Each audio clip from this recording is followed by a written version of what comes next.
మీకు అందరికి వందనాలు. ನಿಮ್ಮ ಎಲ್ಲರಿಗೆ ವಂದನೆ ಹೇಳ್ತೀನಿ. ఈ అవకాశం ఇచ్చిన పాస్టర్ కూడా వందనాలు. ఈ అవకాಶ ಕೊಟ್ಟಿನ ಸೇವಕರಿಗೆ ವಂದನೆ ಹೇಳ್ತೀನಿ. నా పేరు ప్రవీణ. ನನ್ನ ಹೆಸರು ಪ್ರವೀಣ. మేము ఆంధ్ర, మాది సొంత ఆంధ్రದಲ್ಲಿ ఇರೋರು ನಾವು. చాలా పేద పరిస్థితి మాది. ನಾವು ಬಹಳ గరీబ్ కుటుంబ. చాలా అన్న తినడానికి కూడా తిండి దొరికేది కాదు ఒక్కొక్కసారి.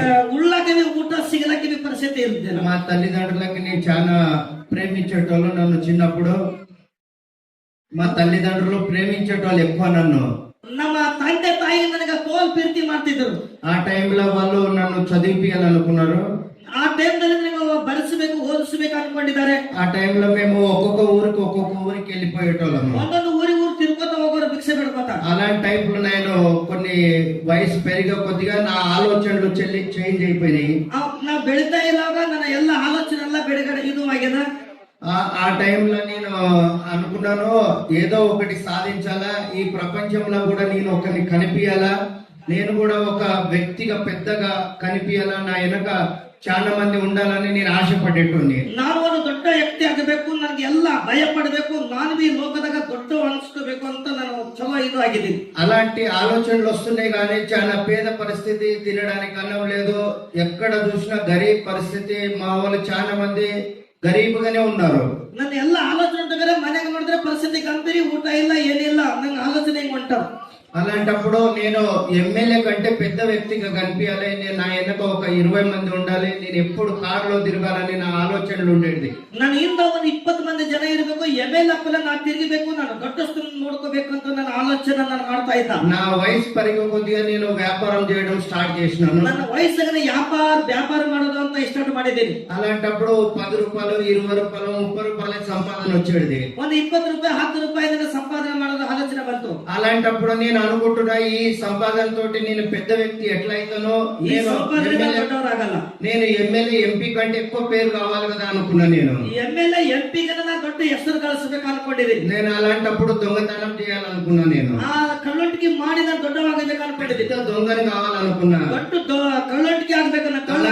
దొంగతనం చేస్తే పైసలు వస్తాయి, డబ్బు వస్తాయి అనుకున్నా. కಳ್ಳొంటికి ಮಾಡಿದ್ರೆ ದುಡ್ಡು ಬರ್ತಾವ, ಎಲ್ಲ ಬರ್ತಾವ ನನಗೆ. అలాంటప్పుడు దొంగతనం చేస్తే నా ఆశలు నెరవేరవనుకున్నా. నేను ಅದು ಕಳ್ಳೊಟ್ಟಿಗೆ ಮಾಡಿದ್ರೆ ನನ್ನ ಆಸೆ ಎಲ್ಲ నెరవేరಲ್ಲ. నాకు కావాలి, డబ్బు కావాలి, పలుకుబడి కావాలి, నేను తిరిగితే కార్లు తిరగాలి, నా వెనక 20-30 మంది ఉండాలని, నన్ను ఎప్పుడు గౌరవిస్తుండాలని ఆశ నాది. ನನಗೆ ಕಾರಿನ ಮೇಲೆ ತಿರುಗಬೇಕು, ನನ್ನ ಹಿಂದ 20-25 ಮಂದಿ 30 ಮಂದಿ ಜನ ಇರಬೇಕು, ನಾನು ದೊಡ್ಡವಾಗಿರ್ಬೇಕು ಅಂತ ಆಲೋಚನೆ ಮಾಡ್ತೇನೆ. అలాంటప్పుడు చాలా ఊర్లు తిరిగినాను, నేను ఎక్కడ స్థిరವಾಗಿ నిలబడలేదు. ನನಗೆ ఎಲ್ಲಿ ಎಲ್ಲ ಆಗಿದ್ರೆ ನಾನು ಬಹಳ ಊರ ತಿರುಗಿದ್ದೀನಿ. అలాంటప్పుడు నేను మన్నెకెళ్ళికి వచ్చినాను. ನಾನು ಮನ್ನೆಕೆళ్ళ ಬಂದಿದ್ದೀನಿ. నేను మన్నెకెళ్ళ వ్యాపారం చేస్తే రోజు 50-60 రూపాయలు సంపాదించేటోని. నేను రోజు ಒಂದು ವ್ಯಾಪಾರ ಮಾಡಿ ಯಾವತ್ತೋ ದುಡ್ಡು ನನ್ನ ಸಂಪಾದನೆ ಮಾಡೋ రోజు రోజు కోరికలు పెరుగుతున్నాయి కానీ నాలో ఆలోచనలు మాత్రం తగ్గడం లేదు. ನನ್ನ రోజు ఆలోచన ಬೆಳೀತಾ ಇರ್ತದೆ, కానీ ಅದೆಲ್ಲ తగ్గిಸ್ಕೊತಾ ಇದೆ. నేను ఆ టైంలో నిర్ణయించుకున్నా, నేను ఏదో ఒకటి సాధించాలి ఈ భూమి మీద అనుకున్నా. భూమి మీద నేను ಯಾವುದೋ ಒಂದು ಮಾಡಬೇಕು. ఆ టైంలో నాకు నాగు సాధు నాకు పరిచయం అయ్యిండు.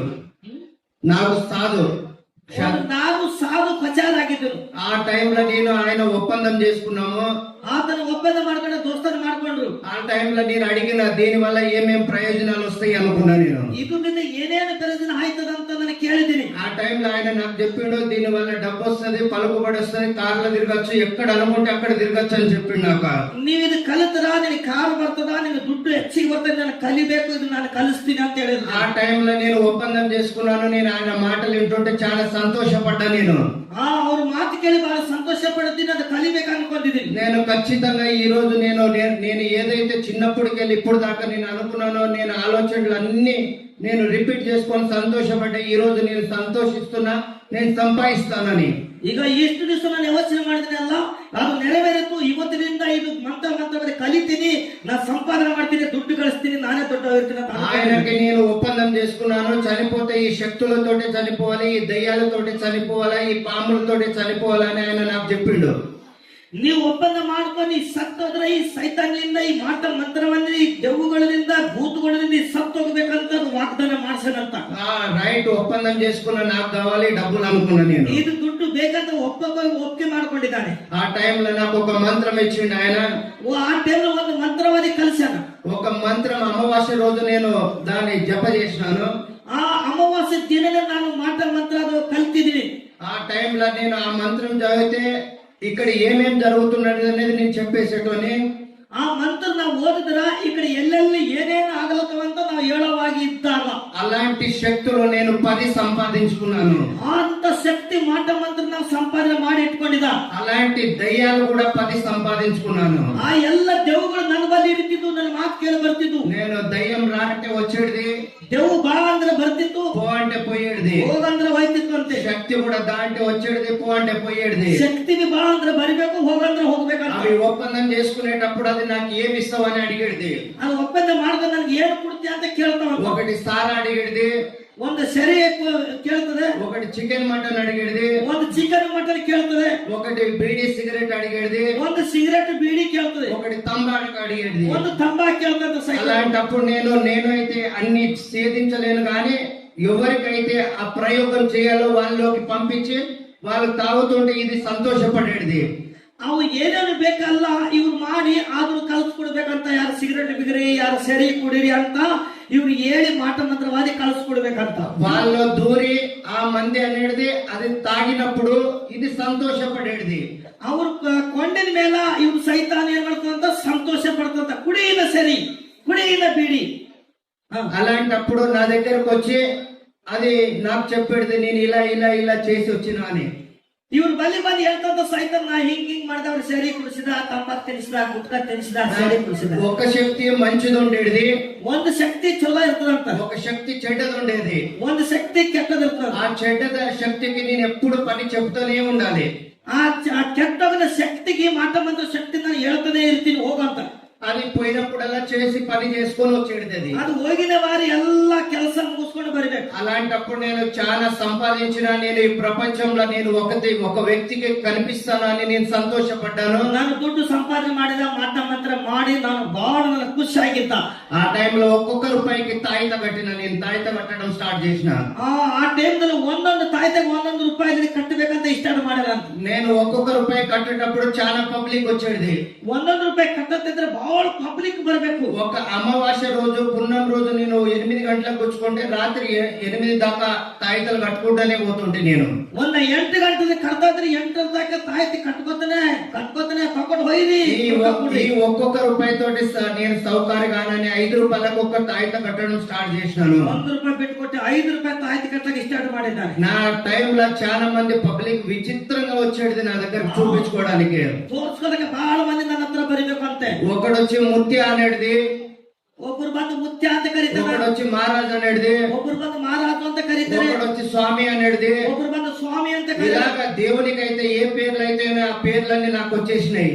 ಈ ಎಲ್ಲ ದೇವರಿಗೆ ಏನೇನು ಇದು ಬರ್ತದ ಹೆಸರು ಅದೆಲ್ಲ ನನಗೆ ಬಂದದಲ್ಲ. ఆ పేర్లు వింటుంటేనే నాకు చాలా గర్వం వచ్చేసేది. ಆ ಹೆಸರು ಕೇಳ್ಕೊಂಡ್ರೆ ಇವ್ರಿಗೆ ಗರ್ವ ಅಹಂಕಾರ ಬಂದಿತ್ತು. అలాంటప్పుడు వాళ్ళకి నేను యూజ్ చేసుకునేది, మీ ఇంట్లో ఇలా ఉన్నది, మీ కిటికీ ఇట్లా ఉన్నది, మీ భార్య ఇట్లా, మీ పిల్లలు ఇట్లా, మీ పేరు ఇదా అని నేను చెప్పుకుంటూ తిరిగేది. ನಾ ಎಲ್ಲೆಲ್ಲ ಹೇಳ್ತಿದ್ದ, ನಿನ್ ಹಿಂಗದ, ನಿನ್ ಮನೆಗೆ ಹಿಂಗದ, ನಿನ್ ಮನೆ ಹಿಂಗದ ಎಲ್ಲ ನಾನು ಹೇಳ್ತಿದ್ದ.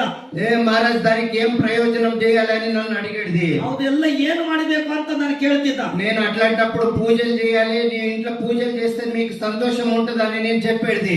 ನಿಮ್ ಮನೆಗ ಪೂಜಾ ಪುಸ್ಕರ ಮಾಡಿ ಚಲೋ ಪೂಜಾ ಮಾಡಿ ನಿಮ್ಗೆ ಸಂತೋಷಿತ ಹೇಳ್ತಿದ್ದ. అలాంటప్పుడు అట్లా పూజలు చేసుకుంటే చాలా డబ్బులు సంపాదించేది నేను. ಎಲ್ಲ ರೊಕ್ಕ ದುಡ್ಡು ಸಂಪಾದನೆ ಮಾಡಿದ್ದಾನೆ. ఆ డబ్బులు చాలా విచిత్రంగా 20-30 వేల రూపాయలు నేను సంపాదించేది, కానీ నా దగ్గర 1 రూపాయి కూడా ఉండడం లేదు. 20-30 ಸಾವಿರ ದಿನ ಗಳಿಸ್ತಿದ್ರಂತ 1 ರೂಪಾಯಿ ಇರಿತಿಲ್ಲ ಅಂತ. ఒక్కొక్క రోజు 1 లక్ష రూపాయలు కూడా సంపాదించిన, కానీ 1 రూపాయి కూడా ఉండేది లేదు. ఆ ಮಾಟ ಮಂತ್ರ ಕಲ್ತು ಮಾಡಿ 1 ದಿನಕ್ಕ 1 ಲಕ್ಷ ರೂಪಾಯಿ ಗಳಿಸಿದ నా జీవితం ఇలా గడిచిపోతుండది. ನಮ್ಮ ಜೀವನ ಹಿಂಗೆ ಆಗ್ತಾ ಇತ್ತು. నేను అనుకున్నాను, ఇది కాదు ఇంకా పెద్దది ఏమైనా సాధించాలనుకున్నా నేను. దొడ్డును సాధించడానికి అనుకుంటారంటే. అలాంటప్పుడు ఆ గురువు కంటే నేను ఇంకా పెద్ద గురువు అయిపోయినాను. ఆ గురువుకింత ಹೆಚ್ಚಿಗೆ ಇವರೇ ದೊಡ್ಡ గురువు ಆಗಿದ್ದಾರೆ. చాలా మంది స్వాములు వచ్చి నన్ను సలహా అడిగేది, ఏం చేయాలా, ఎక్కడ చేయాలా, ఏం చేయాలి అనేది. ಎಲ್ಲರೂ ಸ್ವಾಮಿಗಳು ಬಂದು ಏನೇನೋ ಅಂತ ಕೇಳ್ಕೋಬೇಕು ಇವ್ರ ಹತ್ರ. అలాంటప్పుడు నేను దేవుణ్ణి అయిపోయిన కదా అని నాలో గర్వం వచ్చేసింది. నానే దేవుడు ಆಗಿದ್ರೆ ಅಂತ ಅವರ ಒಳಗೆ గర్వ ಬಂತಂತೆ. అలాంటి టైపులో నేను ఏం చేసిన అంటే వాళ్ళకు గొడవలు పెట్టేది, వాళ్ళ ఇంట్లోకి సమస్యలు పెట్టేది, అలాంటి చేయడం స్టార్ట్ చేసిన నేను. మధ్యన ಯಾರ್ಯಾರ ಮನೆಗೆ ಜಗಳ ಹಾಕ್ಕೊಡ್ಬೇಕು, ಗಂಡ ಹೆಂಡತಿ ಜಗಳ ಹಚ್ಕೋಬೇಕು, ಹತ್ತಿ ಸೊಸಿಗೆ ಜಗಳ ಹಚ್ಕೊಡ್ಬೇಕು, నా- ಒಳಗೆ ಕಿರಿಕಿರಿ నా- ಹಚ್ಕೊಡ್ಬೇಕು. నా దగ్గరికి వచ్చిన వాళ్ళకందరికి ఒక నెల దాకా మంచిగా ఉంచేది. ನಮ್ ಬಲ್ಲಿಗೆ ಯಾರು ಬರ್ತಾರ ಒಂದ್ ತಿಂಗಳ ತನ ಚಲೋ ಇಟ್ಬೇಕು ಅವ್ರಿಗೆ. ఆ నాలో ఉన్న శక్తులు మాత్రం వాళ్ళని విడిచిపెట్టేది కాదు. ಇವ್ರು ಬಲ್ಲಿ ಇದ್ದಿನ ಶಕ್ತಿಗಳು ಅವ್ರಿಗೆ ಬಿಟ್ಕೊಡದಂತ ಮತ್ತೆ ಹೋಗ್ತಾವಂತ ಒಳಗೆ. ఒక్కసారి నా దగ్గరకు వచ్చిపోయిన వాళ్ళకి మాత్రం ఖచ్చితంగా ఇబ్బంది పెట్టేటివి. ಯಾರು ನಮ್ಮ ಹತ್ರ ಒಂದ್ಸಲ ಬಂದಿದ್ರು ಖచ్చిತನಾಗಿ ಹಮೇಶ ಅವರಿಗೆ ಇಬ್ಬಂದೇ ಕಷ್ಟಗಳೇ ಬೀಳ್ತಿದ್ವು ಅಂತ. అలాంటప్పుడు నేను చాలా బాధపడేది. నేను ಆದ್ರಿಂದ ಬಹಳ ಕಷ್ಟದಾಗ ಬೀಳ್ತಿದ್ದೀನಂತ. ఎన్నో రూపాయలు వస్తున్నాయి కానీ నేను 1 రూపాయి కూడా నేను సంపాదించలేకపోతున్నా కదా అనుకున్నా. నేను ಎಷ್ಟು ದುಡ್ಡು ಬರ್ತಾ ಇದ್ದೋ ನನ್ನ ಸಂಪಾದನೆ ಇರ್ತಾ ಇಲ್ಲ. చాలా మంది నా దగ్గరకు వస్తే నేను చెప్పేది, మీకు ఇలా సమస్యలు ఉన్నాయి, ఇలాగా వచ్చిండ్రు, మీకు మానసికంగా ఉన్నారు, మీకు ఏ ఇబ్బందులు లేవని చాలా మందికి చెప్పేది. నేను ಇದೆಲ್ಲ ಪರಿಸ್ಥಿತಿ ಯಾವ ನಿಮ್ಗ ನೀವು ಬರಬೇಕು ಅಂತ ನನ್ ತೋಲ್ ಬಹಳ ಜನಕ್ಕೆ ನಾನು ಹೇಳೋವಿದ್ದೀನಿ. అలాంటప్పుడు నేను నిజంగా చెప్పడం స్టార్ట్ చేసిన తర్వాత వాళ్ళు అక్కడ ఇక్కడ చూపించుకొని నా దగ్గరకు వచ్చేటోళ్ళు. ಅವ್ರು ಆ ಕಡೆ ಈ ಕಡೆ ತೋರಿಸ್ಕೊಂಡು ನನ್ನ ಬಲಿಗೆ ಬರ್ತಿದ್ರು ಅಂತ ಹೇಳ್ತಾ ಇದ್ದಾನೆ. అలాంటప్పుడు వాళ్ళు అక్కడ ఏమి కాకపోయినా కూడా చాలా మంది మానసికంగా నా దగ్గరకు వచ్చేటోళ్ళు. వాళ్ళు ಅವ್ರು ಏನಾಗದ್ರೆ ಮಾನಸಿಕ ನನ್ನ ಬಲಿಗೆ ಬರೋರಾಗಿದ್ದಾರೆ ಅಂತ ಹೇಳ್ತಾ ಇದ್ದಾರೆ. వేరే సాయిబుల దగ్గర, వేరే మహారాజుల దగ్గర, వేరే వాళ్ళ తాతల దగ్గర పోయి చూపించుకుంటే వాళ్ళ అబద్ధం ఏం చెప్పేది, నీకు అది చేసిండ్రు ఇది చేసిండ్రు అని చెప్పేది. ಎಲ್ಲೆಲ್ಲ ಬೇರೆ ಮಹಾರಾಜರ ಬಳಿ ಹೋಗ್ಯಾರಲ್ಲ ಅದೆಲ್ಲ ಅವರು ಇವ್ರು ಮಾಡ್ಯಾರ ಅಂತ ನಾ ಹೇಳೋದು. నేను మాత్రం వాళ్ళకు ఉన్నది ఉన్నట్టుగానే చెప్పేది. ನಾನು ಮಾತ್ರ ನಾನು ఇద్దినే ಹೇಳೋವಾಗಿದ್ದೀನಿ. మీకు మానసిక రోగం ఉన్నది, దీని వల్ల హాస్పిటల్కి వెళ్ళాలి, దీనికి టాబ్లెట్స్ వాడాలి, దీనికి ప్రయోజనం అక్కడే ఉంది కానీ అని నేను చెప్తే నన్ను నమ్మేటోళ్ళు కాదు. ఇది దవాఖానకు ಹೋಗಬೇಕು, మానసిక రోగ టాబ్లెట్ గోళీ తొక్కಬೇಕಂತ ಕೇಳೋರು ಅಲ್ಲ ಅಂತ. అలాంటప్పుడు నా దగ్గరికి వచ్చే మంది అంతా పబ్లిక్ తక్కువ అయిపోయిండ్రు. ఆ ಎಲ್ಲ మంది పబ్లిక్ కమ్ ಮಾಡ್ತಾ ఇದ್ರು. నేను అనుకున్నా ఈ లోకంలో మంచిగా ఉండాలి, పైసలు సంపాదాలంటే అబద్ధాలు ఆడడం కరెక్ట్ అనుకున్నా. నేను దవాఖానకు ಹೋಗ್ರಿ, ನೀನ್ ಟಾಬ್ಲೆಟ್ ತಗೊಂಡ್ರ ಹೇಳು ಕಳ್ಸ್ಕೊಂಡು ಯಾರು ಬರಲ್ಲ ಅಂತ. ಈಗ ಏನ್ ಮಾಡ್ಬೇಕು, ಸುಳ್ಳು ಮಾತಾಡಿದ್ರೆ ಬಹಳ ಜನ ಬರ್ತಾರಂತ ಅನ್ಕೊಂಡ. అలాంటప్పుడు నా దగ్గరకు వచ్చిన వాళ్ళకి నేను చెప్పేది, మీ ఇంటి ముందు వాళ్ళు చేసిండ్రు, మీ సేను వాళ్ళు చేసిండ్రు, మీ పెద్దనాన్న వాళ్ళు చేసిండ్రు, మీ చిన్నాన్న వాళ్ళు చేసిండ్రు, మీ అక్క వాళ్ళు చేసిండ్రు అని నేను చెప్పినప్పుడు వాళ్ళు నమ్మేది నన్ను. ಏನಂತ ಹೇಳ್ಬೇಕಂತ ಬಂದವರಿಗೆ ನೀನು ಪಕ್ಕದಾಗ ಅಕ್ಕೆ ಮಾಡಿದ್ದೀರ, ನೀನು ಮುಂದಿನ ಭಾಷೆಗೆ ನಿನಗೆ ಮಾಡ್ಯಾರ ಅಂದ್ರೆ ಇದು ಕರೆಕ್ಟ್ ಅಂತ ನಂಬ್ತಿದ್ರ. ಜಗಳ ಹಚ್ಬೇಕಲ್ಲ. అలాంటప్పుడు నేను అబద్ధం చెప్తేనే నాకు మంచోళ్ళు అనేడు, ಅವ್ರು ಸುಳ್ಳು ಮಾತು ಹೇಳಿದ್ರೆ ನನಗೆಲ್ಲ ಒಳ್ಳೇದು ಹೇಳಿದ್ದಾರೆ ಅಂತಾರ. చాలా మంది భార్య భర్తల సమస్యల నుండి నా దగ్గరకు వచ్చేటోళ్ళు.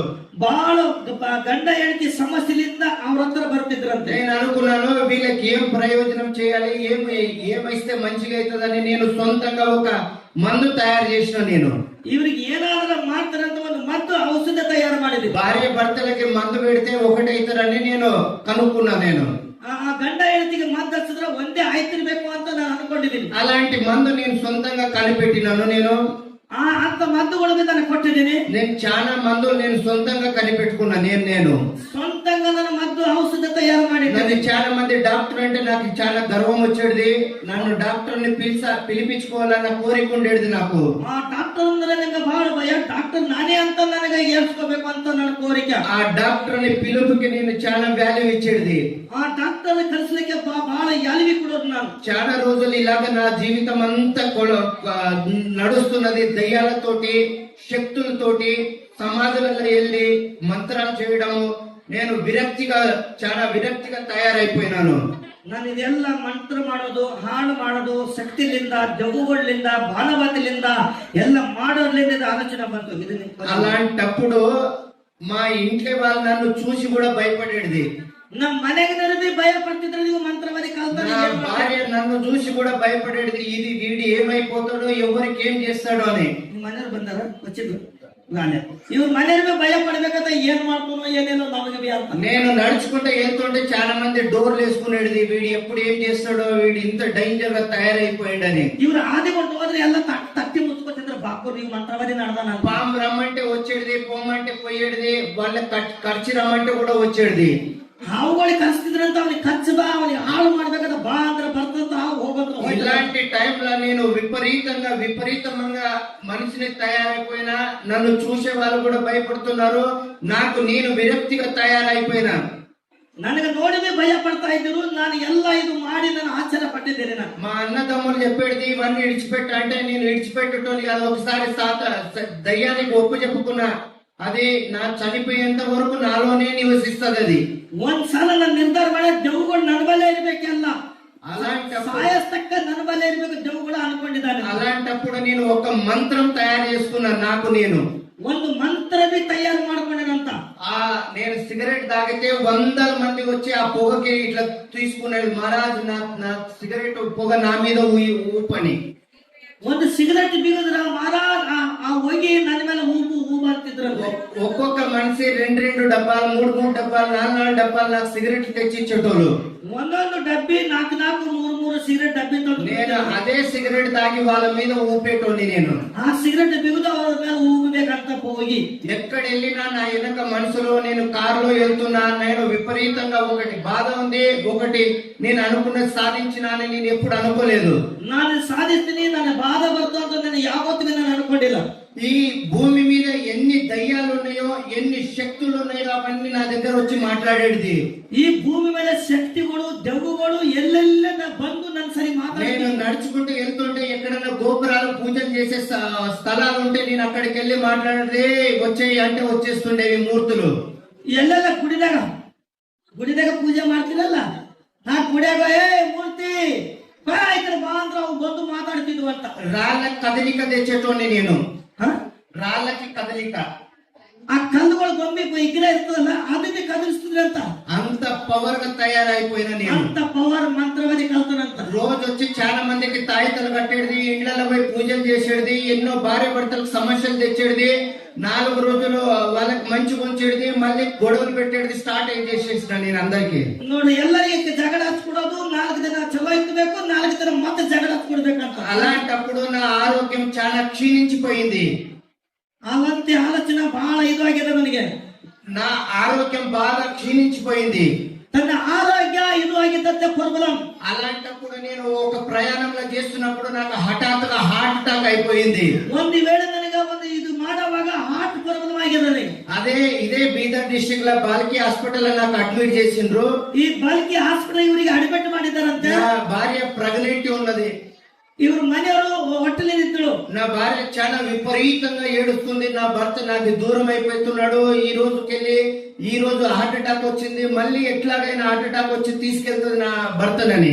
ನಮ್ಮ ಮನೆಯವರಿಗೆ ಈಗ ಸಾಯ್ತಾರ ಏನು ಬಚಾಸಲ್ಲ, హార్ట్ అటాక్ ಬಂದು దూರ ಆಯ್ತಾರ, ನನಗೆ ಬಿಟ್ಬಿಟ್ಟು ಹೋಯ್ತಾರ. మా అన్నదమ్ములు బాధపడుతున్నారు, మా అమ్మ మా అక్క చెల్లెళ్ళు చాలా విపరీతంగా బాధపడుతున్నారు. చిన్న వయసులోనే భార్య పిల్లలకి ఇచ్చి చనిపోయే పరిస్థితి వచ్చింది అని. ಅವ್ರ ಅಣ್ಣತಮ್ಮರು ಅವರ ಕುಟುಂಬ ಸಣ್ಣ ವಯಸ್ಸಿದಾಗನೆ ಇವರೆಲ್ಲ ಬಿಟ್ಬಿಟ್ಟು ಹೋಗುತ್ತಾರಂತ ಕಷ್ಟದಲ್ಲಿ ಬಿಡ್ತಾ ಇದ್ರು. అలాంటప్పుడు నాకు తీసుకొని కర్నూలుకి వెళ్ళిపోయిండ్రు. కర్నూలు కర్ಕೊಂಡು ಹೋಗಿದ್ರು ఇದ್ರಾಗ ఇల్లింದು. అలాంటప్పుడు ఆడ హాస్పిటల్ కొన్ని రోజుల నుండి ట్రీట్మెంట్ చేసుకొని మళ్ళీ మందకెళ్ళికి వచ్చిన. ಅಲ್ಲಿ ಟ್ರೀಟ್ಮೆಂಟ್ ಗೋಲಿ ಇಂಜೆಕ್ಷನ್ ತಕೊಂಡು ಮತ್ತೆ ಮಂದೆ ಕಡೆಗೆ ಬಂದಿದ್ದಾರೆ. రికవర్ అయిన తర్వాత చాలా మంది పబ్లిక్ నా దగ్గరకు వచ్చి, మహారాజు నువ్వు ఎక్కడ వెళ్ళినావు అని నన్ను ఇంకా హై పోస్ట్ లో చూస్తున్నారు. వాళ్ళు ఎಲ್ಲಿಗೆ ಹೋಗಿ ಎಲ್ಲ జన ಬರ್ತಾ ಇದ್ರು. నేను అనుకున్నా చనిపోయే పరిస్థితిలో ఉంది. ఈ మూర్ఖు ప్రజలు నన్ను దేవుణ్ణి అంటున్నాడు, నేను కాపాడుకోలేని పరిస్థితిలో ఉన్నా. ఇప్పుడు ನಾನೇನ್ ಮಾಡಿ ನಾನು ಕಾಪಾಡ್ಕೊಳ್ಳೋ ಪರಿಸ್ಥಿತಿಲಿ ಇದ್ದ ಈ ಜನಕ್ಕೆ ಏನ್ ಮಾಡಿ ನಾನು ಅಂತ ನಮ್ಮ ಜೀವಕ್ಕೆ ದೋಖದ ಏನ್ ಮಾಡಿ అలాంటప్పుడు నేను బతికి ఏం సాధించలేదు, చనిపోయిన తర్వాత సాధిస్తా అని ఒకటి గేమ్ వేసుకున్నా. ನಾನು ಬದುಕಿಂಚ ಮೇಲೆ ಏನು ಮಾಡಿಲ್ಲ, ಸತ್ತಿನ ಮೇಲೆ ಇದೆಲ್ಲ ನಾನು ಮಾಡ್ಕೋಬೋದಾ ಅಂತ ಅನ್ಕೊಂಡಿದ್ದೆ. అలాంటప్పుడు నేను ఒక ప్లేస్ ఒక జాగ చూసుకున్నా. ఇక్కడ నేను చనిపోయి అక్కడ నన్ను సమాధి చేస్తే చాలా మంది పబ్లిక్ వచ్చి మహారాజు బతికే ఉంటాడన్న ఆలోచన తెప్పియాలని నేను నిర్ణయించుకున్నా. ಒಂದು ಜಾಗ ನೋಡ್ಬೇಕು, ಸತ್ತೋಗಿದ್ರೆ ಸಮಾಧಿ ಕಟ್ಟಬೇಕು, ಎಲ್ಲಾ ಜನ ಬಂದು ಇಲ್ಲಿ ಬದುಕಿದ್ದಾನೆ ಅಂತ ಅನ್ಕೋಬೇಕು, ಎಲ್ಲಾ ಜನರಂತ ಒಳಗ ಅನ್ಕೊಂಡು. అలాంటి గేమ్ నేను తయారు చేసుకున్నాను. ಅದು ಅಂತ ಒಂದು ಜ್ಞಾನ ನಾನು తయారు ಮಾಡ್ಕೊಂಡಿದ್ದೀನಿ. నేను అందరికి నా ప్రజలకు అందరికి చెప్పుకున్నా, నా భక్తులకు అందరే నేను ఈ పలానా రోజు ఇట్లా అవుతున్నాను, మీరందరు రావాలి, నాకు టెంకాయలు కొట్టాలి, నాకు పూజలు చేయాలని నేను చెప్పిన. ಫಲಾನ ದಿನ ಬರಬೇಕು, ನಾನು ಸಾಯ್ತೀನಿ, ಸಮಾಧಿ ಕಟ್ಟಬೇಕು, ನಾನು ಪೂಜೆ ಮಾಡಬೇಕು, ನಾನು ಭಕ್ತರು ಮಾಡ್ಬೇಕು ಅಂತ ಅನ್ಕೊಂಡ್ರೆ. అలాంటప్పుడు చాలా మంది ఒప్పుకున్నారు, సరే ఓకే అనుకున్నారు. ಎಲ್ಲ ಮಂದಿ ಓಕೆ ನಾವು ಮಾಡಕ್ಕೆ ರೆಡಿ ಇದ್ದೇವು. నా భార్య విపరీతంగా ఏడుస్తుంది. 3 నెలలు అయింది, 3 నెలలు ఏడుస్తూనే ఉంది కంటిన్యూ. ಅವ್ರ ಮನೆಯವರು ಅಳ್ತಾನೆ ಇದ್ದಾರೆ, 3 ತಿಂಗಳು ಹೊಟ್ಟೆಲಿ ಇದ್ದಾಗ. అలాంటప్పుడు కొన్ని రోజులు అయిన తర్వాత నాకు ఈ స్ట్రెంత్ అంతా ఖరాబ్ అయిపోయింది. ಈ ತೋಡ ದಿನಗಾಗದ ಇದೆಲ್ಲ ಸ್ವರ ಎಲ್ಲ ಒಳಗೆಲ್ಲ ಖರಾಬ್ ಆಗಿದೆ. కడుపులో గడ్డలు అయిపోయినాయి. ಹೊಟ್ಟೆಗೆ ಗಡ್ಡಿಗಳಾಗ್ಯಾವ. నడవలేని పరిస్థితి తయారైన. ಈಗ ನಡಿಲಿಕ್ಕೆ ಆಗದ ಪರಿಸ್ಥಿತಿ ಬಂತು. ఒక్కొక్క గంట ఒక్కొక్క ఆలోచనతోటి నేను చీలిచ్చిపోతున్నాను. ಒಂದೊಂದು ಆಲೋಚನೆ ಒಂದೊಂದು ಗಂಟ ಆಲೋಚನೆ ಮಾಡ್ತಾ ಇದ್ದೀನಿ. ఈ గంటలో చనిపోతాను, నెక్స్ట్ నిమిషంలోనే చనిపోతా అనే ఆలోచనలతోటి నా భార్య, నేను, మా పిల్లలు చాలా విచిత్రంగా బాధపడేటోళ్ళము. ಒಂದು ಗಂಟೆದಾಗ ನಾನು ಸಾಯ್ತೀನ, ಯಾವಾಗಾಯ್ತು ನನ್ನ ಜೀವ ಅಂತ ಆಲೋಚನೆ ಮಾಡ್ತಾ ಇದ್ದೀನಿ. అలాంటప్పుడు నా భార్య వ్యాపారం వెళ్ళిన తర్వాత ఒక పాస్టర్ మాట్లాడిండు ఆయనకి. ನಮ್ಮ ಮನೆಯವರಿಗೆ ಹೋಗಿದ ಮೇಲೆ ಒಬ್ಬ ಪಾಸ್టర్ ಮಾತಾಡಿದ್ದಾರೆ. నా పాస్టర్ నా భార్యకి చెప్పింది, మీ సమస్యలన్నీ ఇట్లా ఉన్నాయి, నా భర్తకి అనేక దయ్యాలు ఉన్నాయి, నా భర్త దగ్గర శాతబడి శక్తులు ఉన్నాయి, అన్ని ఉన్నాయి, వీటికి వెళ్ళి విడిపించాలంటే ఎట్లా చేయాలి పాస్టర్ అని అడిగింది. ಪಾಸ್ಟರ್ಗೆ ಹೇಳಿದ್ರೆ ಇವ್ರು ಮನೆಯವ್ರು ಹೋಗಿ, ಸ್ವಾಮಿ ನಮ್ಮ ಮನೆಯವ್ರ ಬಲ್ಲಿ ಮತ್ತೆ ದೆವ್ವಗಳವ, ಮಾಟ ಮಂತ್ರ ಶಕ್ತಿಗಳವ, ಎಲ್ಲ ಪಾಪಗಳವ, ಇದರಿಂದ ದೂರ ಮಾಡಬೇಕಂದ್ರೆ ಹ್ಯಾಂಗ ಮಾಡಬೇಕು ಅಂತ పాస్టర్ಗೆ ಹೇಳಿದ್ರೆ. ఒక్కడేమ్మా ఈ ప్రపంచంలో ఎవ్వరు లేరు, యేసు ప్రభు ఒక్కడే దేవుడు, ఆయనకి నీవు డైలీ ప్రార్థన చెయ్యి, నీ భర్త బతుకుతాడని చెప్పింది. ಆ ಪಾಸ್ಟರ್ ಹೇಳಿದ್ದಾರೆ, ನಮ್ಮ ಮನೆಯವರಿಗೆ ಈ ಲೋಕದಾಗ ಯಾರು ಇಲ್ಲಮ್ಮ, ರಕ್ಷಿಸಲು ಒಬ್ಬರೇ ಯೇಸು ಇದ್ದಾನೆ, ಅವರಿಗೋಸ್ಕರ ದಿನ ಪ್ರಾರ್ಥನೆ ಮಾಡೋದು, ನಿಮ್ಮ ಮನೆಯವರಿಗೋಸ್ಕರ ಸರತೆ ಹೆಂಡತಿಗಳಂತ ಪಾಸ್ಟರ್. నా భార్య ఆలోచించింది, ఈ భూమి మీద ఎన్ని దయ్యాలైతే ఉన్నాయో, ఎన్ని శక్తులైతే ఉన్నాయో గానీ అన్ని ఉన్నాయి గానీ ఒక్క శక్తి కూడా, ఒక దయ్యం కూడా నా భర్తని బాగు చేయడానికి ఆస్కారం లేదని నిర్ణయించుకొని యేసు ప్రభుకి నాకు తెలియకుండా డైలీ ప్రార్థన చేసేది. ಈ ಲೋಕದಾಗ ಎಲ್ಲ ದೆವ್ವಗಳು ನನ್ನ ಮನೆಯವರ ಬಳಿ ಇದ್ದಾವೆ. ಒಂದು ದೆವ್ವಿಗೆ ಒಂದು ಸಾಥ್ ಕೊಡಲ್ಲ, ಒಂದು ಸೈತಾನ್ ಬಿ ನಮ್ಮ ಮನೆಯವರಿಗೆ ಸಾಥ್ ಕೊಡಲ್ಲ. ಎಷ್ಟೋ ಸೈತಾನ್ಗಳು ಅವ್ರ ಬಲ್ಲಿ, ಮತ್ತೆ ಯಾವುದು ಸಾಥ್ ಕೊಡಲ್ಲ, ಯೇಸು ಪ್ರಭು ಒಬ್ಬರೇ ಸಾಥ್ ಕೊಡ್ತಾನಂತ ಪ್ರಾರ್ಥನೆ ಮಾಡ್ತಿದ್ದಾಳಂತ. ದಿನ 6 నెలలు ప్రార్థన చేసింది. 6 ತಿಂಗಳು ಪ್ರಾರ್ಥನೆ ಮಾಡಿದ್ದಾಳೆ. నేను నాలో ఉన్న శక్తులు ఇంకా పెరిగిపోతున్నాయి కానీ తగ్గడం లేదు. ಒಳಗಿನ ಶಕ್ತಿಗಳು ಇನ್ನ ಬೆಳೆಯಬೇಕಾದ್ರೆ నా ఆరోగ్యం క్షీణించిపోయి నడవలేని పరిస్థితి, దమ్ము వచ్చేస్తుంది. ಈಗ ಹೋಗುವಾಗ ದಮ್ಮು ಬರ್ತಾ ಇತ್ತು, ನಡಿಲಾಗ ಬರ್ತಾ ಇಲ್ಲ. తినడానికి తింటే ఇట్లా జీర్ణం కావడం లేదు, చూసే కడుపు నింపుకునే పరిస్థితి వచ్చేసింది నాకు. ಈಗ ನೋಡಿ ಊಟ ಮಾಡ್ಲಕ್ಕ ಬರ್ತಿಲ್ಲ, ನಡಿಲಕ್ಕ ಬರ್ತಿಲ್ಲ ಪರಿಸ್ಥಿತಿ ಬಂದದ. అలాంటప్పుడు మా అన్నదమ్ములు నన్ను హాస్పిటల్ తీసుకెళ్ళిండ్రు. మళ్ళీ ಆ ಸುಖದಲ್ಲಿ ಅಣ್ಣತಮ್ಮರೆಲ್ಲ ಹಾಸ್ಪಿಟಲ್ ಕರ್ಕೊಂಡು ಹೋಗಿದ್ದಾರೆ. చెప్పండి, ఈయన సిగరెట్ తాగడం వల్ల అన్ని ఆరోగ్యం సమస్య అయిపోయింది, చనిపోయే పరిస్థితిలో ఉంది, లాస్ట్ స్టేజ్ లో ఉన్నాడు ఈయన అని. ಇವೆಲ್ಲ ಸಿಗರೇಟ್ ಬಿಗರ್ಲಿಂದ ಎಲ್ಲ ಲಾಸ್ಟ್ ಪ್ರಭಾವ ಎಲ್ಲ ಖರಾಬ್ ಆಗಿದೆ. నేను అనుకున్నా ఎలాగైనా చనిపోతా, తోడేం రోజుల్లో చనిపోతా, ఇంకా ఎంటికలు పెంచిన, గడ్డం పెంచేసిన విపరీతంగా. ಈಗ ನಾ ತೋಡದಿಂದಾಗ ಸತ್ತೋಗ್ತೀನಿ ಅನ್ಕೊಂಡಿದ್ದೇನಂತೆ. ಎಲ್ಲ ಕೂದಲು ಬೆಳೆಸ್ಕೊಂಡಂತ, ಗಡ್ಡ ಬೆಳೆಸ್ಕೊಂಡ. అలాంటప్పుడు ఇంకా జనం వచ్చి కొత్త మహారాజు అయ్యింది, ఇంకా పెద్ద మహారాజు అయ్యింది అని జై కొట్టడం స్టార్ట్ చేసేసింది. గడ్డ దాడి ఇన్న దొడ్డది ಬೆಳೆಸ್ಕೊಂಡ, ఇన్న దొడ్డు మహారాజు ಆಗ್ಯಾనంತ. ಎಲ್ಲ నేను అనుకున్నా ఈ ప్రజలంతా చాలా డూప్లికేట్, వీళ్ళంతా తెలివి లేని వాళ్ళు, నేను చనిపోతాను ఎలాగా వీళ్ళు నన్నే మొక్కుతున్నారు నేను అనుకున్నాను. ఈ ಎಲ್ಲ ಜನಕ್ಕೆ ತಿಳಿಯಲ್ಲ, ನಾನ್ ಸತ್ತೋಗ್ತಾ ಇದ್ದೀನಿ, ನನಗೆ ಶರಣ ಮಾಡತ್ತವ ಅಂತ ಅನ್ಕೊಳತ್ತ. అలాంటి టైప్ లో నేను చాలా బాధతో ఉన్న తర్వాత నాకు ఒక కళ పడ్డది. ನನಗೊಂದು కన్సు బిద్దితో ಅಂತ ಹೇಳ್ತಾ ఇದ್ದಾನೆ. నేను ఒక పెద్ద ప్రసంగం దేవుడు ఒక వెలుగు వచ్చి నాతో మాట్లాడింది, ప్రవీణ్ నీవు బాగుపడాలా కోరుతున్నావా అని అడిగింది నన్ను. ಒಂದು ಶಬ್ದ ಬಂದ, ದೊಡ್ಡ ಬೆಳಕು ಬಂದು, ಪರ್ವೀನ್ నాతో మాట్లాడు, ನನಗೆ మాట్లాడు, ನೀ ಹೇಳಬೇಕು ಅಂತ ಮಾತಾಡ್ತಾ ಇದ್ದಾರೆ. నేను సెకండ్ రోజు కూడా సేమ్ కళ పడ్డది నాకు. నా సెకండ్ ಒಂದು సేమ్ కన్సు బిద్దిತ್ತು. నేను నమ్మలేదు, నా దగ్గర ఉన్న శక్తి గాని, నా దగ్గర ఉన్న దయ్యం గిట్లా నన్ను చూసి మాట్లాడిందేమో అనుకున్నా. నేను ನಾನು ನಂಬಿಲ್ಲ, ನನ್ನ ಮೇಲೆ ಇದ್ದಿನ ಶಕ್ತಿ, ನಮ್ಮ ಮೇಲೆ ದೆವ್ವ ಮಾತಾಡಿರ್ಬೇಕು ಅನ್ಕೊಂಡ್ರ. నా కోసం నా భార్య ప్రార్థన చేస్తుందని నాకు తెలియదు. ನಮಗೋಸ್ಕರ ನಮ್ಮ ಹೆಂಡತಿ ಪ್ರಾರ್ಥನೆ ಮಾಡ್ತಾ ಇದ್ದಾಳ, ಚರ್ಚಿಗೆ ಹೋಯ್ತಾಳ ಅಂತ ಅನ್ಕೊಂಡಿಲ್ಲ. నేను 3వ రోజు కూడా అదే సేమ్ కలబడ్డది నాకు. 3ನೇ ದಿನವೇ సేమ్ అదే కన్సు. ప్రవీణ్ నువ్వు బాగుపడాలనుకుంటే నా దగ్గర నేను బాగు చేస్తా అని నాకు మాట్లాడింది. పర్వీన్ ನೀನು ಒಳ್ಳೆದಾಗಬೇಕಂದ್ರೆ, ನೀನು ಗುಣ ಹೊಂದ್ಕೋಬೇಕಂದ್ರೆ ನನ್ನ ಹತ್ರ ಬಾ ಅಂತ. నేను అరిటి కాళ్ళ నుండి నడినెత్తి వరకు నీకు బాగు చేస్తా, నా సేవ కొరకు నిన్ను వాడుకుంటా అన్నది నాకు. ನಿನ್ನ ಕಾಲಿನಿಂದ ಪೂರ ನಿನ್ನ ತಲೆ ವರದಕ್ಕೆ ಎಲ್ಲ ಸ್ವಸ್ಥತೆ ಮಾಡ್ತೀನಿ, ఈ లోకానికి వెలుగుగా చేస్తా, నిన్ను బాగుపరిచి నీ సాక్షిగా ఉంచుకుంటా అన్నది. ఈ లోకానికి ಎಲ್ಲ ఈ ಲೋಕದಾಗೆಲ್ಲ ನಿನ್ನ ಬೆಳಕಿನಾಗ ತಗೋತೀನಿ, ಬಾ ನಿನಗಂತ ಕರೆದ. నేను నమ్మలేదు, ఆದ್ರೆ ನಾನು ನಂಬಿಲ್ಲ. దయ్యాల్ని, నా దగ్గర ఉన్న శక్తులన్నీ పిలిచిన, ఎవరెవరు నన్ను ఏం మాట్లాడినారని. ಎಲ್ಲ ದೆವ್ವಗಳಿಗೂ ಶಕ್ತಿಗಳು ಕರೀತಾ ಇದ್ದ ನನಗೆ ಯಾರ್ಯಾರ ಮಾತಾಡೋದು ಕರೀತಾನಂತ. ఏ శక్తి కూడా ఏ దయ్యం కూడా నాతోటి మాట్లాడలేదు. ಯಾವ್ದು ಶಕ್ತಿ ಯಾವ దెవ్వు బి మాట్లాడిಲ್ಲ నన్ను ಅಂತ సడన్లీ ఒక థింక్ వచ్చింది, వెళ్ళి ఎవరినైనా సలహా తీసుకుందామని ఒక ఆలోచన వచ్చింది నాకు. నేను వెళ్ళి సలహా తీసుకుందాం ఎవరితోటన్నా గానీ. ఏం సలహా? సలహా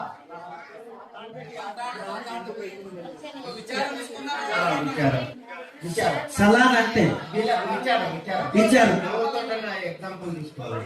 ಯಾರಿಂದ ಒಂದು ಏನಾರ ಒಂದು ಎಕ್ಸಾಮ್ ಮಾಡ್ಕೋಬೇಕಂತ ಒಂದು ವಿಚಾರ ಮಾಡಿದ್ದೀನಿ.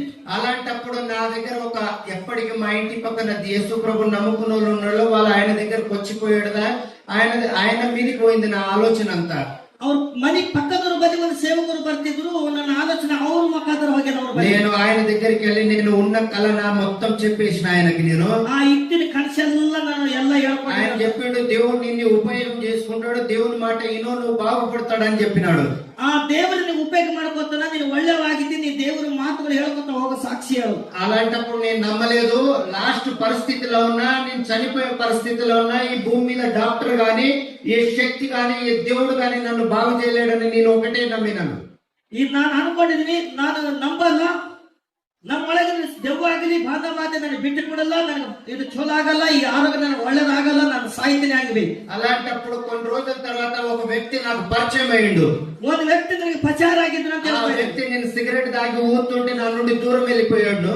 ఆ సిగరెట్ బిగేవాಗ దూరం ಹೋಗಿದ್ದ ನನಗೆ ಬಿಟ್ಟು. నేను అనుకున్న వీడు నాకు నా పొగ కోసం ఎంతో మంది వస్తుంటే ఈయన దూరం వెళ్ళిపోతున్నాడు ఎందుకు అనుకున్నా. ನನ್ನ ಹೋಗಿ ನೋಡಿ ಎಲ್ಲರೂ ಬಲ್ಲಿ ಬರ್ತಾ ಇದ್ರೆ ಇವರು ದೂರ ಹೋಗ್ತಾ ಇದ್ದಾರೆ. ఆయనకు అడిగిన ఏంటిది నువ్వు దూరం వెళ్ళిపోతున్నావా అన్న. ನೀವು ಯಾಕೆ ನೀವು దూರ ಹೋಗ್ತಾ ಇದ್ದೀರಾ? నేను యేసు ప్రభువుని నమ్ముకున్నా అని నాకు ఆన్సర్ ఇచ్చిండు. అప్పుడు నా యేసు ప్రభువుని నమ్మిదంత ಅವರು ಹೇಳಿದ್ದಾರೆ. ఆయన నాకు చాలా ఫ్రెండ్స్ సర్కిల్ అయిపోయింది, దగ్గర సంబంధం అయిపోయింది నాకు ఆయన బల్లి సంబంధం అయితే ಅವ್ರಿಗೆ. అలాంటప్పుడు నేను ఆయన ఒక మాట అన్నాడు, ఒక పాస్టర్ ఉన్నాడు ఆయన దగ్గరికి వెళ్దాం దా అని నన్ను పరిచయం చేసుకున్నాడు. ಒಂದು ಪಾಸ್ಟರ್ ಅವ್ರ ಬಳಿ ಹೋಗ್ಬೇಕಂತ ಪ್ರಚಾರ ಮಾಡ್ಕೊಂಡಿದ್ದಾರೆ. నేను తక్షణే అది నా మైండ్ ఎట్లయిందో కానీ నేను వెళ్ళిపోయిన అక్కడికి. ನನ್ನ ಮೇಂಡ್ ಹೆಂಗಾಯ್ತು ಅವ್ರ ಹತ್ರ ನಾನು ಹೋಗಿದ್ದೀನಿ. నేను వెళ్ళిన తర్వాత ఆయన దగ్గర ఒక 10 మంది ఉన్నారు మనుషులు. నా ಹೋಗಿದ ಮೇಲೆ ಒಂದು 10 మంది ಅವ್ರ ಬಳಿ. నేను వెళ్ళిన తర్వాత వాళ్ళందరూ వెళ్ళిపోయిండ్రు, వీడు ఎందుకు వచ్చాడు, వీడు మంత్రవేడు ఉన్నాడని. ಅವ್ರು ಎಲ್ಲ ಹೋಗಿದ ಮೇಲೆ ಇವ್ರು ಮಂತ್ರವಾದಿಯಾನ ಇವ್ ಯಾಕೆ ಬಂದನಂತ ಹೇಳಿದ್ದಾರೆ. అలాంటప్పుడు పాస్టర్ చెప్తున్నాడు ఒక్కొక్క మాట, యేసు ప్రభు శిలువ యాగమైండు, మన పాపముల కోసం మన అనారోగ్యాల కోసము శిలువకి మనకు జయం ఇచ్చిండని ఆయన నాకు చెప్తున్నాడు. ಅಲ್ಲೆಲ್ಲಯ್ಯ ಒಂದೊಂದು ಮಾತು ಹೇಳ್ತಾ ಇದ್ದಾರೆ. ಯೇಸು ಸ್ವಾಮಿ ನಮಗೋಸ್ಕರ ಶಿಲುವೆ ಮೇಲೆ ಬಿದ್ದು ರಕ್ತ ಸುರಿಸಿದ್ದಾನೆ, ಪಾಪಕ್ಕೋಸ್ಕರ ಪರಿಹಾರ ಮಾಡಲಿಕ್ಕೆ ರಕ್ತ ಸುರಿಸಿದ್ದಾನೆ, ನಮಗೋಸ್ಕರ ಬಂದಿರ್ತಾರೆ, ಯೇಸುಗೆ ನಂಬಿಬೇಕಂತ ಪಾಸ್ಟರ್ ಹೇಳ್ತಾ ಇದ್ದಾರೆ. నేను అనుకున్నాను పాస్టర్లంతా డ్యూటీ ఇదే కదా, పాస్టర్ చెప్పేదే ఇది అనుకున్నా నేను. ಇವ್ರು ಅನ್ಕೊಂಡಿದ್ದಾರಂತೆ ಈ ಪಾಸ್ಟರ್ ಹೇಳೋದೆಲ್ಲ ಡೂಪ್ಲಿಕೇಟ್ ಸುಳ್ಳು ಮಾತೆ ಅನ್ಕೊಂಡಿದ್ದಾರಂತೆ. అలాంటప్పుడు 5 నిమిషాల తర్వాత ఆయన పాస్టర్ ఒక్కొక్క మాట చెప్తుంటే నా హృదయానికి తగులుతుంది. ఒక్కొక్క ఆ పాస్టర్ మాತು ಹೇಳಿದ್ರೆ ಒಂದೊಂದು ಮಾತು ನನಗೆ ಹೃದಯಕ್ಕೆ ಹತ್ತುತ್ತಾ ಇತ್ತು. నేను అనుకున్నా ఒకవేళ యేసు ప్రభు నువ్వు నిజమైన దేవుడు అయితే నాతోటి మాట్లాడాను. నేను అప్పుడు ನೀನ್ ನಿಜమైన ಯೇಸು ಕ್ರಿಸ್ತ ಆದ್ರೆ ನಾನು ನಿನ್ನೆ ನೀ ಮಾತಾಡಬೇಕು. నిజంగా దేవుడు అయితే నన్ను నా దగ్గరికి రా అన్నా. నేను ನೀ ನಿಜಂగా ದೇವರಾದ್ರೆ ನನ್ನ ಬಳಿ ಬರಬೇಕು. నేను వెళ్ళి నేను రాత్రి పడుకున్న తర్వాత ಹೋಗಿ ಮಲ್ಕೊಂಡಿದ್ದಾರಂತೆ. నా దగ్గర ఉన్న శక్తులన్నీ నన్ను విపరీతంగా పీడిస్తున్నాయి అన్ని. ಇವ್ರ ಬಳಿ ಇದ್ದಿನ ಶಕ್ತಿಗಳೆಲ್ಲ ಇವ್ರಿಗೆ ಪೀಡಿಸ್ಲತ್ತಂತ. ಇವರಿಗೆ ఈ రోజు నన్ను ఇంత ఇబ్బంది ఎందుకు పెడుతున్నాయి అనుకున్నా నేను. ಎಲ್ಲ ಸಹಿತ ನಂಬಲಿ ಇದ್ದು ಯಾಕೆ ಇಬ್ಬಂದಿ ಕೊಡ್ತಾ ಇದ್ದವಂತ ಅಲ್ಲತರ ಅಂತ. అలాంటప్పుడు నాకు ఆ నిద్ర రావడం లేదు. నేను చెప్తున్నా యేసు ప్రభు నిజమైన దేవుడు ఉంటే రా అన్న. నేను నాకు నిద్ర ಬರ್ತಾ ಇಲ್ಲ, ಏನು ಗೊತ್ತಾ, నిజమైన యేసు క్రీస్తు ఇದ್ರೆ ನೀ ಬರಬೇಕು ಅಂತ ಹೇಳಿದ್ದಾರೆ. పాస్టర్ చెప్పిన మాట ప్రతి మాట నా మైండ్ లో ఉన్నది. ఆ పాస్టర్ ಹೇಳಿದ ಮಾತು ప్రతి ಮಾತು ನನ್ನ ಮೇಲ್ಬೇಕಿತ್ತು. మాటలు ఇంకా వినాలని నాకు ఉద్దేశం వస్తుంది. ఆ ಮಾತುಗಳು ಇನ್ನ ಹೇಳಬೇಕು ಕೇಳಬೇಕು ಅಂತ ಉದ್ದೇಶ. ఒక వెలుగు నా దగ్గరికి వచ్చింది. ಒಂದು ಬೆಳಕು ನನ್ನ ಹತ್ರ ಬಂದಿದೆ. నిజమైన యేసు ప్రభు అయితే నా దగ్గర ఉన్న పాములు గాని, నా దగ్గర ఉన్న దయ్యాలు గాని, నా దగ్గర ఉన్న శక్తులు గాని ఇప్పుడే వెళ్ళిపోయినాయి అనుకో, నేను నిన్ను అప్పుడు నమ్ముతాను. ನೀನು ನಿಜವಾಗ ದೇವರಿದ್ರೆ ನನ್ನ ಬಳಿ ಇದ್ದಿನ ಮಾಟ ಮಂತ್ರ ಶಕ್ತಿಗಳು, ಹಾವುಗಳು, ದೆವ್ವಗಳು, ಭೂತಗಳು ಹೋದ ಅಂದ್ರೆ ಈಗ ಯೇಸು ಅನಂತ ನಂಬಿದ್ದೀನಿ ಅಂತ ಅನ್ಕೊಂಡಿದ್ದಾನಂತೆ. తక్షణమే ఆ వెలుగు నన్ను వచ్చి నా దగ్గర ఉన్న శక్తులు గాని దయ్యం గాని ఒకటేసారి వెళ్ళిపోయినాయి అన్ని. ಯೇಸು ಬಂದಿದ ಮೇಲೆ ಇವ್ರು ಬಲಿದ್ರೆ ದೆವ್ವಗಳು, ಮಾಟ ಮಂತ್ರ ಶಕ್ತಿಗಳು, ಹಾವುಗಳು ಎಲ್ಲ ಬಿಟ್ಟು ಹೊರಗೋಗ್ಯವಂತ ಯೇಸು మందిని మీద ఆమేన్. నేను టెస్ట్ చేసిన ఇది రియలా లేదా అని నేను ఎప్పుడు పిలిచేలాగా ఒక మంత్రం చదివి ఆ ఇంట్లో ఏమేం చేస్తుందో చూసి రాని నేను వచ్చినప్పుడు నా నోట్లో నుండి మంత్రం రావడం లేదు, ఆ శక్తి అస్సలు టోటల్ రావడం లేదు. Amen hallelujah. ಯೇಸು ಪ್ರಭು ಯಾವಾಗ ಮಾತಾಡಿದನೋ, ನನ್ನ ಬಲ್ಲಿಗೆ ಬಂದಿದ್ದನೋ, ನಾನು ಯಾರು ನಿರ್ಣಯ ಮಾಡಿದನೋ, ಮತ್ತು ಮತ ಮಂತ್ರ ಸೈತಾನ್ ಅಲ್ಲಿ ಹೋಗಿ ಏನೇನು ಮಾಡ್ತಾವ ಮನೆ ಒಳಗಾತ ಹೋಗಂದ್ರ ಬರ್ತಾ ಇಲ್ಲ, ನಾ ಮಂತ್ರ ಮಾಡಿದ್ರೆ ಏನು ಆಗ್ತಾ ಇಲ್ಲ. నేను అనుకున్న యేసు ప్రభు నిజమైన దేవుడు ఈ లోకానికి ఆయన వీళ్ళు అనుకున్నప్పుడు ಆಗ ಕೆಲವು ನಿಜమైన యేసుక్రీస్తు నిజమైన దేవుడే యేసుక్రీస్తు అనుకుంటున్నారంట. నేను తక్షణమే ప్రార్థన చేయడం స్టార్ట్ చేసిన. ಆ ಪ್ರಾರ್ಥನೆ ಮಾಡೋದು ಸ್ಟಾರ್ಟ್ ಮಾಡಿದ್ದಾರೆ. ಹಾಗೆ యేసయ్యా నన్ను రక్షించినవు అన్న నేను. యేసయ్య ನನಗೆ రక్షిಸಿದೆ ಅನ್ಕೊಂಡಿದ್ದಾನೆ. అనుకొని చాలా దుఃఖపడ్డాను నేను. ಬಹಳ ದುಃಖಿಸುತ್ತಿದ್ದಾನೆ. ఒకవేళ నా నాకున్న అందరికి చెప్తే నన్ను నమ్మరు, వీడు దొంగ ఉన్నాడు, వీడు అబద్ధం ఆడుతున్నాడు అని చెప్తారు అనుకున్నాను నేను. ಒಂದು ವೇಳೆ ನಾನು ಹೇಳಿದರ ನನ್ನ ಹೆಂಡತಿ ಆಗಲಿ ಯಾರೇ ನಂಬಲ್ಲವೇ ಕಳ್ಳನ ಸುಳ್ಳು ಮಾತಂತ ಅನ್ಕೋತಾರಂತ ಹೇಳಿದ್ದಾರೆ. వీడి దగ్గర వీడు ఎట్లా ఒక సెకండ్ లో మారిపోతాడని వాళ్ళు నమ్మరు అనుకున్నా నేను. ಒಂದು ಸೆಕೆಂಡ್ ದಾಗ ಹಿಂಗ್ ಈಗ ಯಾಕೆ ಬದಲಿ ಆಯ್ತಾನಂತ ನಂಬಲ್ಲ ಅನ್ಕೊಂಡಿದ್ದಾರೆ. సెకండ్ రోజు నా దగ్గర అదే సమయానికి మళ్ళీ వెలుగు వచ్చేసింది. ಸೆಕೆಂಡ್ ಟೈಮಿಗೆ ಅದೇ ಮತ್ತೆ ಬೆಳಕು ಬಂದಿದೆ. యేసు ప్రభు శరీరధారి నాతోటి అతుక్కొని 3 రోజులు పడుకున్నాడు నాతోటి. శరీర గౌరవ హక్కులు 3 రోజులు బగలాగా మలుపడినాడు. యేసు ప్రభు రాత్రి నాతోటే ఉన్నాడు. యేసు ప్రభు ನಮ್ಮ ಜೊತೆಲೇ ಇದ್ದಾನೆ. నాకు ఆరోగ్యం మాత్రం బాగు కాలేదు. ನಮ್ಮ ಆರೋಗ್ಯ ಮಾತ್ರ ಚಲೋ ಆಗಿಲ್ಲ. దాని తర్వాత నేను ప్రార్థన చేస్తే నాకు డైరెక్ట్ జూలై 18 తారీఖు ఈ నిన్నటికి సంవత్సరం అయింది. నేను బాప్టిజం డేట్ అడిగితే నాకు ఇచ్చిండు డేటు. Amen hallelujah. ಯೇಸುಕ್ರಿಸ್ತು ಬಲ್ಲಿ ಬಂದ್ರೆ ನನಗೆ ಬ್ಯಾನಿ ಕಡಿಮೆ ಆಗಿಲ್ಲ. ನಿನ್ನಿನ ಡೇಟಿಗೆ ನಾನು ಬಾಪ್ಟಿಸಂ ತಗೊಂಡು 1 ವರ್ಷ ಆಯ್ತು ಅಂತ ಹೇಳ್ತಾ ಇದ್ದೇನೆ. ఆ టైంలో నేను యేసు ప్రభుకి అడిగినా, నేను చనిపోయిన ఇలాగే చనిపోతా కానీ నాకు ఆరోగ్యం మాత్రం బాగు చేయలేదు కాబట్టి నేను బాప్టిజం తీసుకోనని డైరెక్ట్ యేసు ప్రభుతో మాట్లాడినా నేను. ನನ್ನ ಸತ್ತೋದ್ರೆ ಹಿಂಗೆ ಸತ್ತೋದ್ರೆ ನನ್ನ ಬಾಪ್ಟಿಸಂ ತಗೊಂಡಿರಂತ యేసు ప్రభుಲಿಂದ ನಾನು మాట్లాడిದ್ದೇನೆ. నీవు పరలోక రాజ్యం బాప్టిజం తీసుకుంటేనే వస్తుంది అన్నావు కదా, అయినా పర్వాలేదు నేను నరకానికి వెళ్తా కానీ నాకు ఆరోగ్యం బాగైతేనే నేను బాప్టిజం తీసుకుంటాను దేవునితోటి మాట్లాడినా నేను. ನಾನು ಹೋದ್ರೆ ನರಕಕ್ಕೆ ಹೋಗಲ್ಲೇಕ, ನನ್ನ ನೋವು ಬಿಡುಗಡೆ ಆಗಿದ ಮೇಲೆ ನಾನು ಬಾಪ್ಟಿಸಂ ತಗೋತಾ. నేను ఒక రోజు కడుపు నిండా చికెన్ తిన్నా నేను. ఫస్ట్ తిన్నప్పుడే కడుపు నిండా ದಿವಸ ಚಿಕನ್ ತೋಲು ಹೊಟ್ಟೆ ತುಂಬಾನೇ ಊಟ ಮಾಡಿದ. నేను 6 సంవత్సరాలు నిద్రపోలేదు. 6 ವರ್ಷಗಳ ನಿದ್ದೆ ಮಾಡಿಲ್ಲ ಅಂತೆ. 1.5 సంవత్సరం 2 సంవత్సరాల దాకా నేను కడుపు నిండా భోజనం ఏ రోజు చేయలేదు. 1 ವರ್ಷ 1.5 ವರ್ಷ ನಾನು ಹೊಟ್ಟೆ ತುಂಬ ಊಟ ಮಾಡಿಲ್ಲ ಅಂತ. అలాంటి పరిస్థితుల్లో దేవునితోటి మాట్లాడినప్పుడు దేవుడు నాకు మధ్యాహ్నం 2 గంటలకి స్వస్థత ఇచ్చేసిండు డైరెక్ట్. హల్లెలూయా. ఈ ತರ దేవునితో మాట్లాడిన వేళ మధ్యాహ్నం 2 గంటలకి ನನ್ನ ಎಲ್ಲ ರೋಗಗಳು ಸ್ವಸ್ಥತೆ ಮಾಡಿ చేసుకున్నా ఇది రియలా లేదా అని. ನಾನು ಅನ್ಕೊಂಡಿದ್ದು ರಿಯಲ್ ಏನು ಇಲ್ಲ. 5 కిలోమీటర్ల దూరం పరిగెత్తిన నేను. 5 ಕಿಲೋಮೀಟರ್ ನಾನು ಓಡ್ಲಕ್ಕ ಪ್ರಾರಂಭ ಮಾಡಿದ್ದೀನಿ. ఒక 100 అడుగులు వేయలేని పరిస్థితిలో నేను 5 కిలోమీటర్ల దూరం వెళ్ళిపోయినా నేను. 100 ಹೆಜ್ಜೆ ಹೋಗ್ಲಕ್ಕ ಕೈಲಾಗಿತ್ತಿಲ್ಲ, 5 ಕಿಲೋಮೀಟರ್ ಓಡ್ಲಕ್ಕ ಶುರು ಮಾಡಿದ್ದೀನಿ. అలాంటప్పుడు ನಾನು విపరీతంగా సంతోషపడ్డా నేను. ಆಗ ನಾನು ಸಂತೋಷ ಪಟ್ಟಿದ್ರೆ ನನ್ನ ದೇವರ ಅನಂತ. దేని తర్వాత దానికి రాత్రి బాప్టిజం తీసుకొని పడుకున్నా నేను. ಆಗ ರಾತ್ರಿ ಬಾಪ್ಟಿಸಂ ತಗೊಂಡು ಮಲ್ಕೊಂಡಿನಂತ. రాత్రి దేవుడు వచ్చే ప్రవీణ్ లేవన్నాడు నన్ను. రాత్రి ಬಂದೆ ప్రవీణ్ ಹೇಳು ಅಂತ ಮಾತಾಡಿ. దేవుడా యేసయ్య ఈ రోజే పడుకున్నాక నిద్రపోవడానికి నువ్వు నన్ను మళ్ళీ వాటిలాగానే వచ్చి నన్ను లేపుతున్నావు అన్న. ఈ తరలో నిద్ర ಮಾಡ್ತಾ ಇದ್ದೀನಿ స్వామి, ಯಾಕೆ ನೀನು ಹೇಳು ಎಬ್ಬಿಸ್ತಾ ಇದ್ದಿ? నేను నిన్ను నా కోసం తయారు చేసుకున్నా, నీకు బిడుగడి ఇచ్చింది నా కోసం, నాకు ఇక సాక్షిగా ఉండాలా, ఈ లోకానికి వెలుగుగా ఉండాలని నేను బిడుగడి ఇచ్చిన అని చెప్పాడు. ನಿನಗೆ ಬಿಡುಗಡೆ ಕೊಟ್ಟಿದ್ದೀನಿ, ನನಗೋಸ್ಕರ ನೀ ಬದುಕಬೇಕು, ನನ್ನ ಸತ್ಯ మీద సాక్షి ಹೇಳಬೇಕು, ನಿನಗೆ ಸ್ವಸ್ಥತೆ ಮಾಡಿದ್ದೀನಿ, నువ్వు ఆరాధించాలి నన్ను అన్నాడు. ನೀವು ಆರಾಧಿಸಬೇಕು ನನಗೆ ಅಂತ ನಿನಗೆ ಸ್ವಸ್ಥತೆ ಮಾಡಿದ್ದೀನಿ. నేను సంవత్సరం నుండి ఈ రోజుకి సంవత్సరం అయింది, ఏ తప్పు చేయలేదు. పరిశుద్ధాత్మ దేవుడు నాతోటి ఎప్పుడు మాట్లాడుతూనే ఉంటాడు. ನಾನು ಈ 1 ವರ್ಷ ಆಯ್ತು, ನಾನು ಯಾವುದು ತಪ್ಪು ಮಾಡಿಲ್ಲ. పరిశుద్ధ ఆత్మ దేవుడు ఆమె మాట్లాడుతూనే. ఇలాంటి పరిస్థితుల్లో మీరు యేసు ప్రభు ఒక్కడే దేవుడు, ఎందుకంటే ఎక్కడ వెళ్ళినా కూడా మనుషులు మోసం చేస్తారు అంతే. ఈ లోకದಾಗ మనుషులు ఎన్ని ಹೋದ್ರೆ మోಸ ಮಾಡ್ತಾರೆ, యేసు క్రీస్తు ಒಬ್ಬರೇ పరిశుద్ధాత్మ దేవుడు నిజ దేవుడు. వాళ్ళు యూజ్ చేసుకోవడానికి అంతే.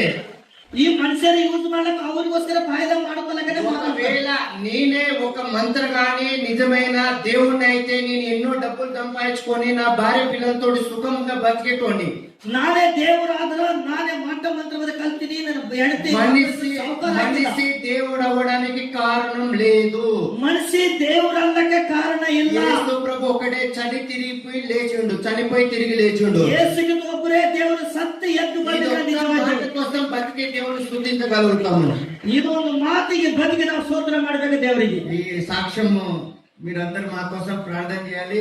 పాస్టర్ ఈ అవకాశం ఇచ్చిన ದೇವರ ಸಾಕ್ಷಿನ ಆಶೀರ್ವಾದ ಮಾಡಿ ಆಶೀರ್ವಾದ ಎತ್ತು ಸಾಕ್ಷಿಗೆ ಅವಕಾಶ ಕೊಡ್ಲಿ. ಆಮೇಲೆ ಒಳ್ಳೆ ಸಾಕ್ಷಿ ಹೇಳಿದ್ದಾರೆ, ದೇವರಿಗೆ ಮಹಿಮೆ ಉಂಟಾಗಲಿ. ಈ ಸಾಕ್ಷಿ ಮೂಲಕನ ನೀವು ನೋಡ್ರಿ, ನಿಮ್ಗೆ ಏನಂತ ಹೇಳಿದೀನಿ ಪೈಲ, ಭಯ ಪಡಬಾರ್ದು. ಮಾಟ ಮಂತ್ರವಾದಿ ಮಾಡಿದ್ರಿ, ನಿಮ್ಗೆ ದೆವ್ವಗಳು ಬಂದಿರೇನು, ಭೂತಗಳು ಬಂದಿರೇನು, ಯೇಸು ಬರ್ಬ ದೊಡ್ಡವನ ಅಂತ ಹೇಳಿದಿನಿ ಇಲ್ಲಮ್ಮ? ಹೇಳಿದಿನ ನಿಜನಾ?